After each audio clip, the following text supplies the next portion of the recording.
We live in a place now that feels just about like a plantation. We're all indentured servants, you know.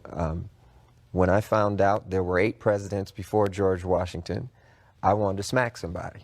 You know, I wanted to know why I was taught otherwise. Just tell me the whole story. I'll fill in the blanks, but don't, you know, don't tell me something that you think I'm supposed to.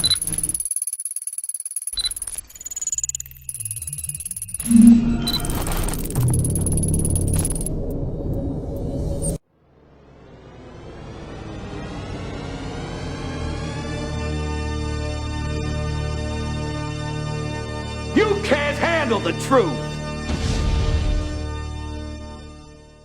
Please access another experience. Please enjoy your experience. I don't have to tell you things are bad. Everybody knows things are bad. It's a depression. Everybody's out of work or scared of losing their job. The dollar buys a nickel's worth. Banks are going bust. Shopkeepers keep a gun under the counter. Punks are running wild in the street, and there's nobody anywhere who seems to know what to do, and there's no end to it. We know the air is unfit to breathe, and our food is unfit to eat. We sit watching our TVs while some local newscaster tells us that today we had 15 homicides and 63 violent crimes, as if that's the way it's supposed to be. We know things are bad, worse than bad. They're crazy. It's like everything everywhere is going crazy, so we don't go out anymore. We sit in the house, and slowly the world we're living in is getting smaller, and all we say is, please, at least leave us alone in our living rooms. Let me have my toaster and my TV and my steel-belted radios, and I won't say anything. Just leave us alone. Well, I'm not going to leave you alone. I want you to get mad. I don't want you to protest. I don't want you to riot. I don't want you to write to your congressman because I wouldn't know what to tell you to write. I don't know what to do about the depression and the inflation and the Russians and the crying in the street. All I know is that first, you've got to get mad. You've got to say, I'm a human being. God damn it. My life has value. So, I want you to get up now. I want all of you to get up out of your chairs. I want you to get up right now and go to the window, open it, and stick your head out and yell, I'm as mad as hell, and I'm not going to take this anymore. Then we'll figure out what to do about the depression and the inflation and the oil crisis. But first, get up out of your chairs, open the window, stick your head out and yell, and say, I'm as mad as hell, and I'm not going to take this anymore. Viewer discretion is advised. Whitewashing is in everything. The media, the education, history is whitewashed and biased. Why would our schools leave all of this history out? I mean, this is some of the greatest American story that you've ever heard. Why would they do that? After the Civil War, the history was actually written by the losers. That's the one time in history where the losers wrote the history. That's exactly right. Really interesting. This is Benjamin Banneker. I think he's the most brilliant scientist in American history. This guy, unbelievable what he did. He's the guy more so than Franklin? I would put Franklin and Banneker almost equal. Now, Franklin did a lot of inventions. This guy one time took a pocket watch. He taught himself how to read. He taught himself science. He wrote an almanac that 10 years ahead he was able to predict to the minute solar eclipses, lunar eclipses, 10 years before they happened. I mean, by watching the motion through a telescope, unbelievable what the guy did. He once took the back off a pocket watch, saw how it worked, went home and carved a wooden clock with all the gears, mainspring, and it was accurate to within 1 minute a year. A wooden clock the guy did. He's the guy who laid out Washington, D.C. He's the surveyor who did all that. He's a brilliant mathematician. Jefferson gave him knew this. No. Jefferson gave him an example to France, said, hey, you guys in France think that blacks are inferior? Here's Benjamin Banneker. Okay, first, representatives, I asked, when did we have our first black Speaker of the House? When did we have the first Speaker of the House? 1789. When did we have our first black Speaker of the House? I bet most people would say never. Never, except it was right here. Joseph Hayne Rainey. Joseph Hayne Rainey of South Carolina is first black to preside over the House of Representatives. These are the first 7 blacks elected to Congress. You have here Senator Hiram Rhodes Revels, the first black U.S. Senator elected. He was a minister of the gospel. He was a missionary. He worked with Frederick Douglass. He recruited 3 regiments of black soldiers in the Civil War, and he was a missionary to slaves in the South. You have here Benjamin Benjamin Turner, Josiah Wall, the large. This guy right here is really cool. Robert Brown Elliott is probably the most brilliant guy of that era. He actually took on the vice president of the Confederacy in a debate on the floor and just tore his head off. The racist Alexander Stephens. It was a great debate. When did we turn? Were these guys proud Americans, or did they say this is the epitome of what we were just talking about. These were individual guys. Half of these guys taught themselves to read. Half of these guys were slaves, and 5 years later they're sitting in Congress. And as slaves, it was a capital offense to learn to read. So these guys in 5 years, and I'll guarantee you read their speeches and records of Congress, you better have a dictionary and a thesaurus in both hands, because you want to understand the language they use. It is so brilliant what these guys did. If I ask the audience, when did America have its first African-American judge? What year would you say? Anybody? Take a guess. Judge. 1860s? Anybody? 1770. Amy, is that just a wild guess? No, not. I wasn't sure exactly, but I think it's about 1770. Tell me. 1768. Wentworth Cheswell, New Hampshire, elected to office in New Hampshire. He was reelected for the next 49 years, held 8 different political positions. Really cool story about him is we all know that Paul Revere made his midnight ride. We also know he wasn't the only guy riding that night. Another guy riding, Wentworth Cheswell, black and white riding. Now, how is it possible? Did you know that we had an African-American ride to say the British are coming, the British are coming? Amy did. Amy did. Anybody else besides Amy know that? If the Declaration of Independence was 1776 and the Constitution was 1789, and if George Washington's first term started in 1789, who was the leader of the United States for 13 years between 1776 and 1789? I learned the answer to this question from Prince. Yeah, Prince, the symbol, or the artist. He was on the Tavis Smiley show talking about chemtrails after he saw Dick Gregory talk about chemtrails, manganese, and malt liquor conspiracy theories on the state of the Black Union. And in the video, he mentions that he found out there were 8 presidents before George Washington. I think I also recall him saying that Barack Obama wasn't the first black president. What you talking about, Willis? Education is whitewashed and biased. As students came to school this morning, so did some of their parents, asking what's going on at Howard University Middle School and why are so many teachers quitting or getting fired in the middle of the school year. The school administration does not want the social studies teachers to teach African American history. We are on the campus of HBCU.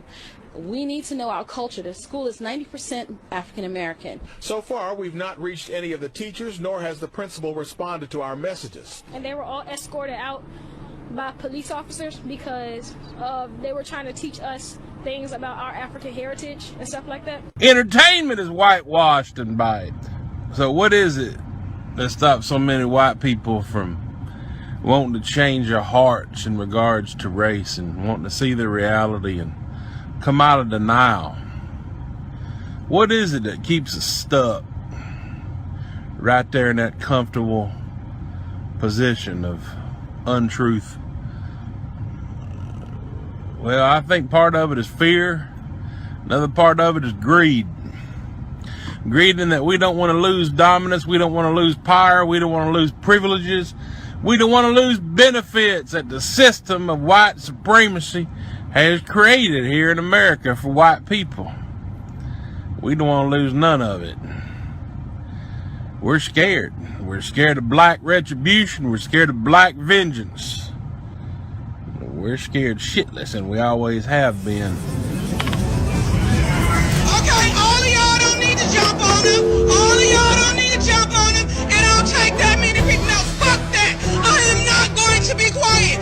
No, I'm not. I am sick of you motherfuckers. No, I'm not going to be quiet. You're here to protect them. You're here to protect us. Protect us! Why are you hurting U.S. citizens? This is the United States of America! Why are you hurting people? Keep your fist up. If they don't get tired of beating us and killing us, you can't get tired of putting your fist up. I am sick and tired of being broken, shedding tears. I A mother has lost one of her child. Because he's a nigger. He's a filthy fucking nigger. But you called all of us niggas. No, I didn't. I called him a nigger for acting like a fucking nigger. You're nothing but a nigger. You call me the N-word? Yes, you are a nigger. You call me the N-word? Nigger. Relax. You better open up your goddamn eyes and learn how to drive, you fucking Muslim. Fucking say Really? something to I've him said now. that. You got me on videotape and I'm still flipping the fuck out. You called me a nigger. Go ahead. I called you a nigger. You're a nigger. Nasty fucking nigger. Okay. I want to talk about the word nigger. This really isn't funny.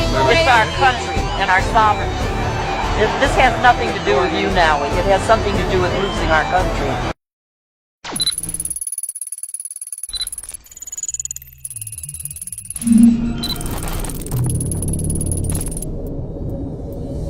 We are the media. Do you really think you got more influence over your kids than we do?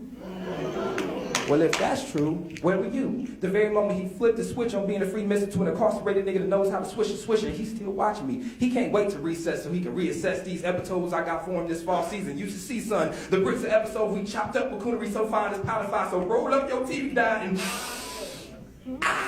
take a snort a little. One more hit will sure distort your mental, because we are here to exploit you and your very nature, because by nature we know your kind is sort of kind of carnivore. So if we show blacks killing blacks, we're sure you'll be back for more. Because when a nigga's laying dead in stations, you can't help but to not change the station. Therefore, we sold this massacre by the CDs and the DVDs, and we sold out the stores by the cases. Then we beat the cases, because apparently it's not illegal to kill the innocent little black boys by the sitcom, but it's you niggas that a sitcom buy every time. It's strategic how we keep you blind and watch and you lose time.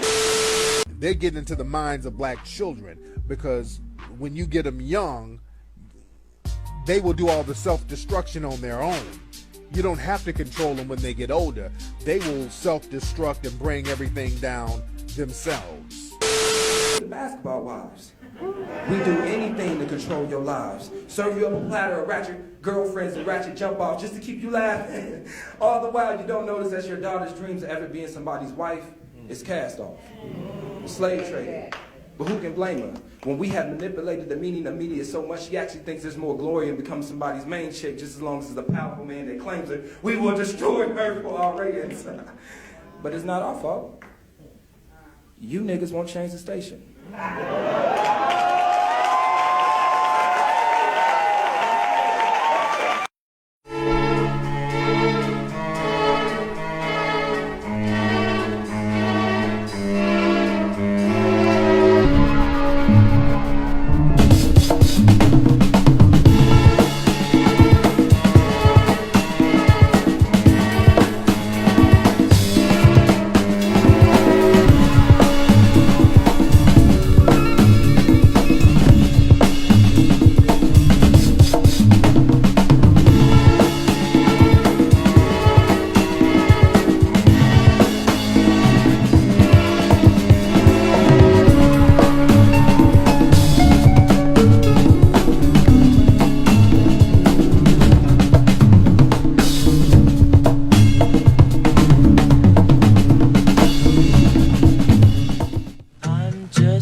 About saffron. Saffron's mad about me. I'm just mad about saffron. She's just mad about me. They call me mellow yellow. They call me mellow yellow. They call me mellow yellow.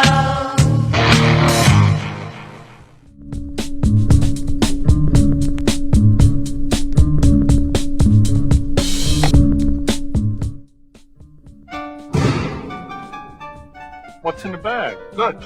Big Mac, fries. Play for it. You and me for my Big Mac. First one to miss watches the winner eat.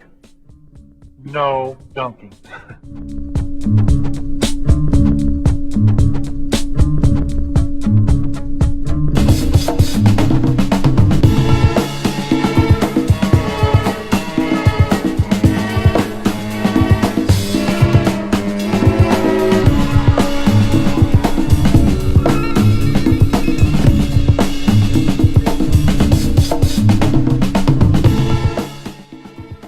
Hello, ladies. Look at your man. Now back to me. Now back at your man. Now back to me.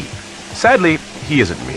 But if he stopped using lady-scented body wash and switched to Old Spice, he could smell like he's me.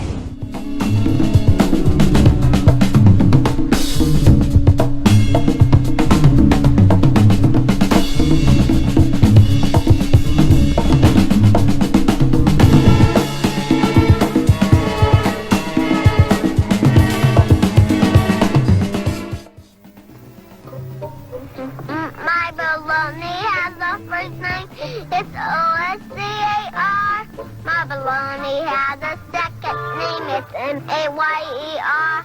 Oh, I love to eat it every day. And if you ask me why, I'll say, 'cause Oscar Mayer had a way with B-O-L-O-G-N-A. Oscar Mayer, the first name in Bologna. How's that?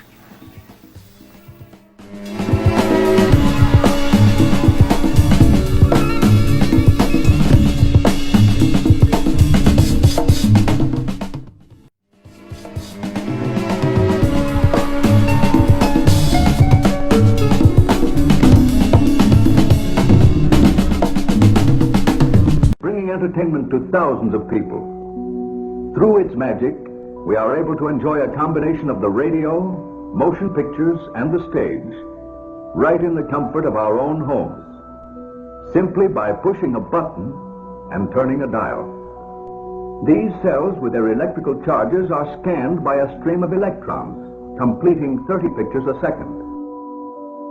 Compare that crude picture with these of today, and you can judge for yourself how far along the road to perfection television has traveled. The only truth you know is what you get over this tube.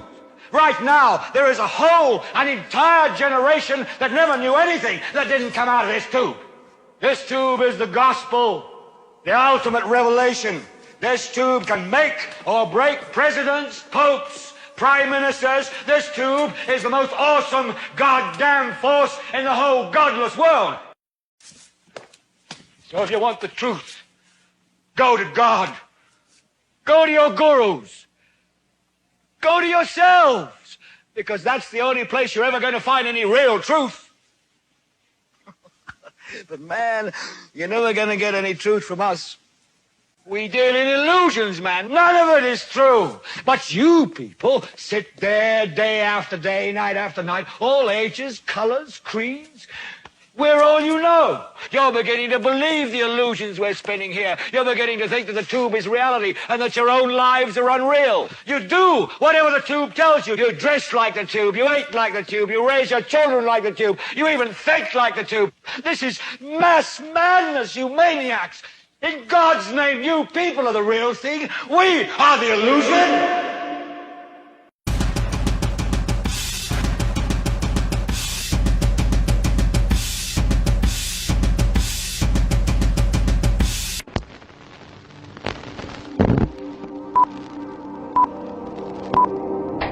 It's been Washington's biggest mystery since Watergate. What kind of dog will the Obamas choose? Our resident veterinarian, Dr. We have to pass the bill so that you can find out what is in it. And look, this is one time. Forget the conspiracy. Listen to our government agencies. These guys are telling the truth. You know, there's no conspiracy here, folks. Just get your damn vaccine. All right. Thank you, doctor. Thank you. Mercury-containing vaccines may help, not harm kids, according to 2 new studies in the journal Pediatrics. There have been widespread concerns that mercury-based preservatives in vaccines might impair the neurological development of children.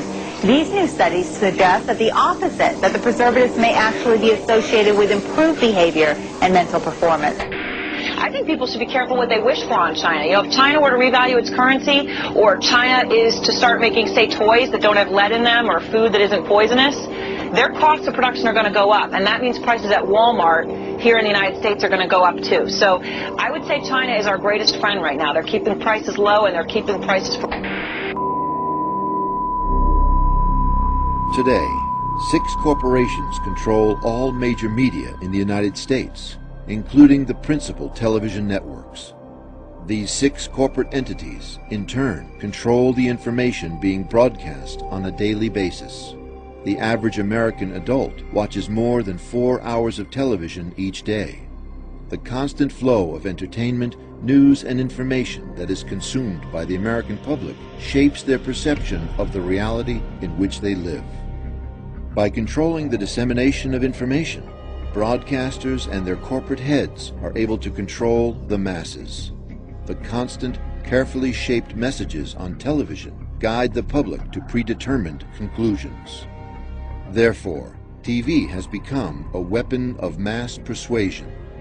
In order to take back our minds and our lives, we must first unplug the signal. Turn off your televisions, cancel your cable and satellite subscriptions, seek alternative news sources, spend time with your family, and connect with your neighbors and local community. Discuss and learn. Allow new information to challenge your thoughts and opinions. When we unplug the signal, we begin to realize that the world matrix that surrounds us is false. Many things we once thought of as true are lies. Never let us forget the truth will not be televised. Propaganda is essential to any military campaign. Black people tend not to understand propaganda. And the reason why we tend not to understand propaganda is because the propaganda channels, the mediums, the conduits, the radio, the television, the newspaper, we tend to just treat as forms of entertainment. We don't see them as military strategy. When there's a movie depicting black people in a negative image, when there's caricatures in the newspaper making jokes about black people, we tend to just see it as political entertainment. We don't see it as laying the foundation before the storm. That's exactly what they did in Wilmington. You always seek to create a context that allows your military campaign to be acceptable. There's always context. You study Adolf Hitler in Nazi Germany.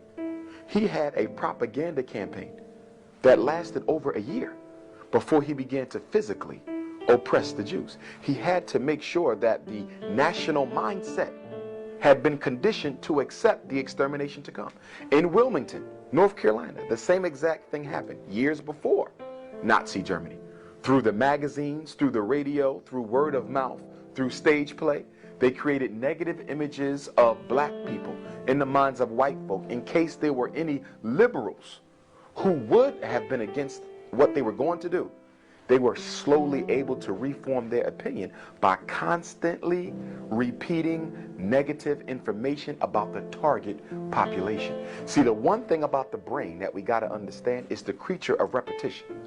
Whoever has the most access to the brain rules the brain. It's all about volume, not quality. The more you tell people that a certain group of people are no good, the more you show images, the more you show sounds, song, poem, dance, projecting negative information about a people, sooner or later the subconscious begins to get conditioned automatically, because you can't turn off the subconscious to what it sees and what it hears. Sound and image, you cannot stop it except to stay away from it. So sound and image are critical to any propaganda campaign because they help lessen the defenses of anyone who may be against what you're trying to do. It's the same thing happening right now. There is a direct assault on the image of the black man and woman internationally. So when mass incarceration, homicide takes place, nobody cares what's happening to black folk because they've already been conditioned to believe that these people are better off dead anyway. So propaganda is the first stage of military warfare. Right now, we're being set up for another extermination campaign. It's going to be worse than what went on in Wilmington, Tulsa, Charleston, Rosewood. It's going to be worse. Whenever the propaganda gets worse, then you know the extermination is going to be that much worse, because you see how far the exterminator had to go in order to condition the people, to prepare them for the carnage to come. Well, I've been a journalist for about 25 years, and I was educated to lie, to betray, and not to tell the truth to the public.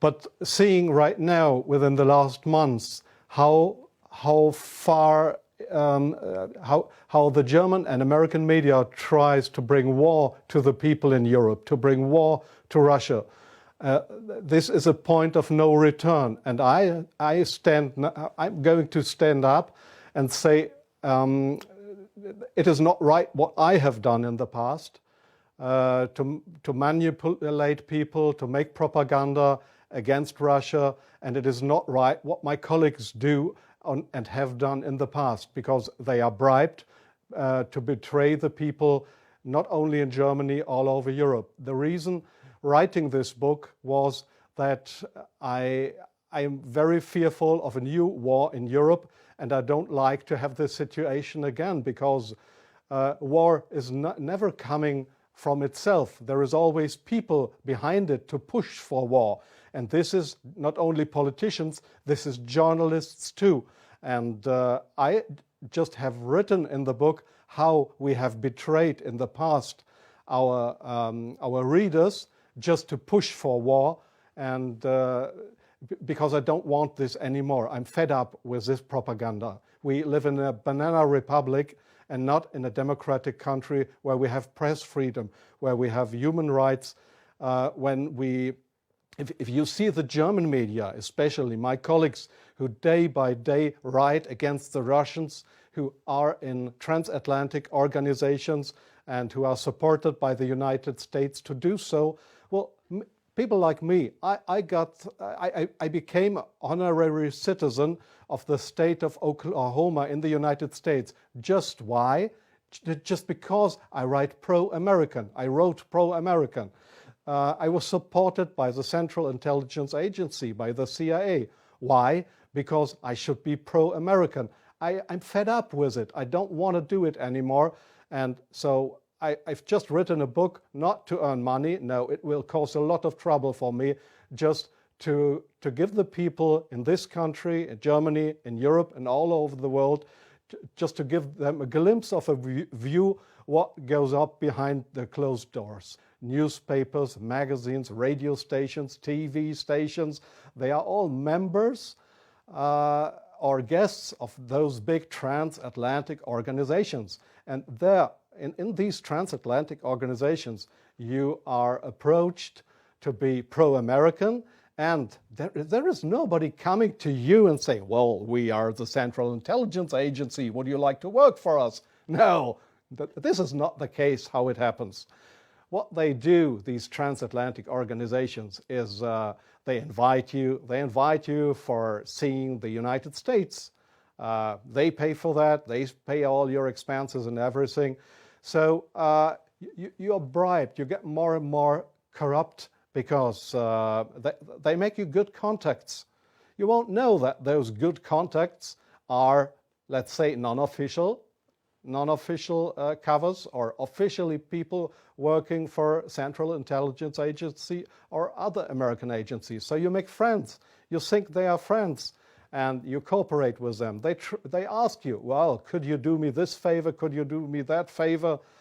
And so your brain more and more is brainwashed through these guys. And your question was, is this only the case with German journalists? No, I think it is especially the case with British journalists, because they have a much closer relationship. It is especially the case with Israelis, of course, with French journalists for a part, not that big as with German or with British journalists. It is the case for Australian journalists, for journalists from New Zealand, from Taiwan, well, there is many countries in the Arab world, like Jordan, for example, like Oman, the Sultanate of Oman.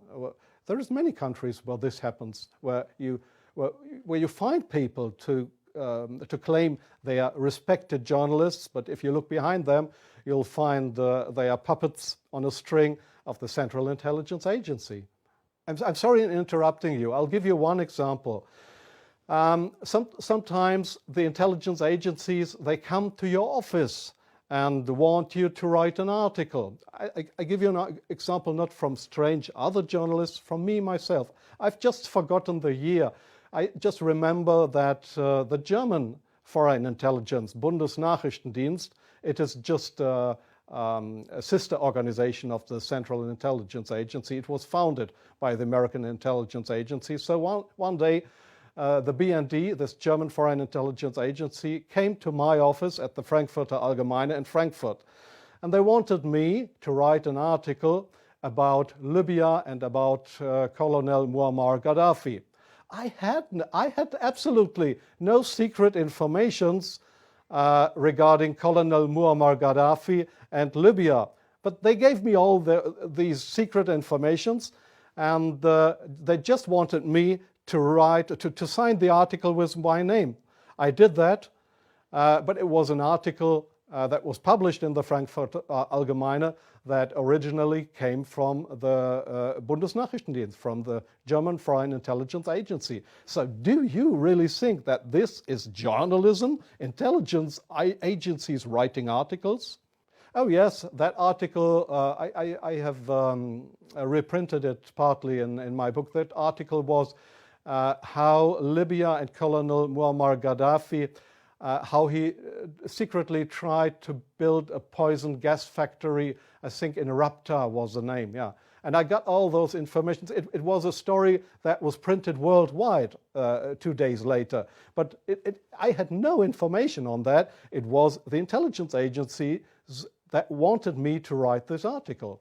So, but this is not the way journalism should work, that intelligence agencies, that they decide what is printed and what not. It's been a long-standing practice of the federal government to use these types of videos.